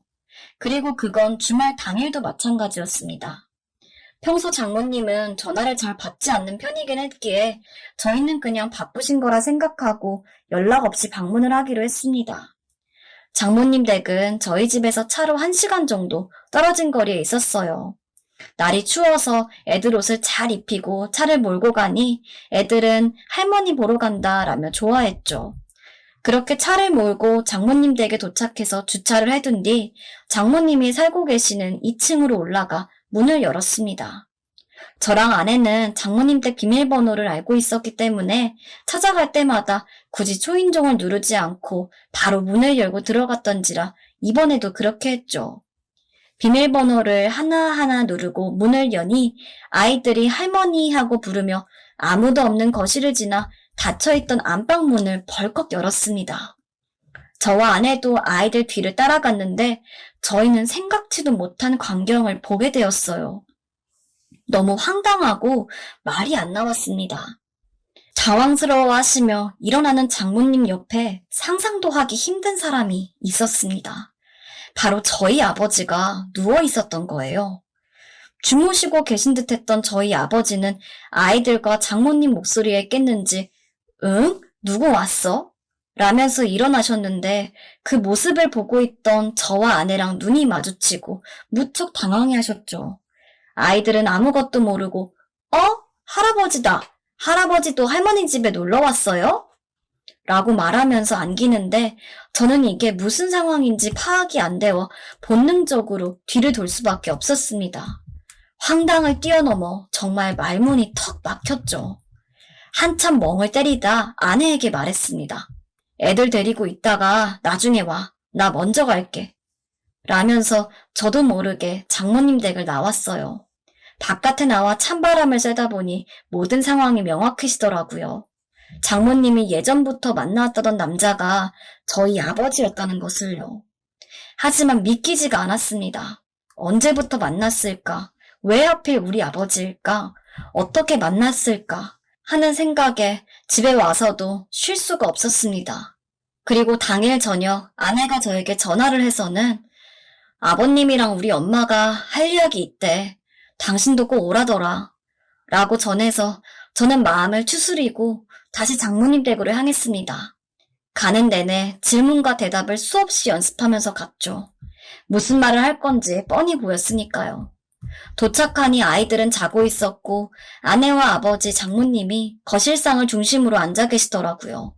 저도 한 자리를 차지하고 조심스레 앉으니 장모님은 너네 결혼하고 눈 맞았어. 라면서 아무렇지 않게 그 이야기를 꺼내었습니다. 대충 어림짐작 해봐도 10년이 넘는 세월이었죠. 그때쯤 되니 5만 가지 생각이 다 들었습니다. 아무리 마음에 들었어도 그렇지 어떻게 사위 될 사람 부모랑 만날 생각을 하셨는지, 차라리 만난다고 하더라도 미리 이야기나 해주시지 등등 제가 아무런 말도 못하고 있는데 장모님은 아무렇지도 않다는 듯 내가 먼저 만나자고 했어. 어차피 장서방네나 나나 서로 혼자인데 뭐 어때? 라고 말씀을 하시는데 제가 거기서 뭐라고 해야 할지 알 수가 없더라고요. 평소 장모님 성격답게 화끈하고 솔직하게 말하시더군요. 내가 말은 새아빠 될 사람이라 했지만 진짜 식이라도 올리거나 서류로라도 결혼할 생각은 없으니 걱정 마. 그냥 늙은 사람들끼리 소꿉장난 한다고 생각하고 이해해줘. 아내는 늘 장모님 말씀에 어떠한 반박도 안 하는 편이었지만 그때만큼은 처음으로 장모님이 이해가 안 가는지 저처럼 할 말을 잃은 눈으로 가만히 장모님을 바라보기만 했습니다. 아버지는 이미 장모님과 대화가 끝났다는 듯 고개만 끄덕이시더라고요. 지금은 그때 이후로 3개월이 지났습니다. 그전까진 그래도 저희에게 들키지 않으려고 두 분은 몰래 만나왔던 듯한데 이제는 저희에게 들킨 김에 자유롭게 만나자고 이야기가 된 모양인지 저희가 장모님 댁에 가거나 아버지 집에 갔을 때 두 분이 함께 있는 일을 종종 목격하고는 했습니다. 솔직히 아직도 이해는 잘 안 가요. 하지만 어떻게 해야 할지 몰라 그냥 가만히 있는 중입니다. 저랑 아내가 어떻게 대꾸해야 하는 걸까요? 두 분을 지금 있는 그대로 인정을 해드려야 하는 걸까요?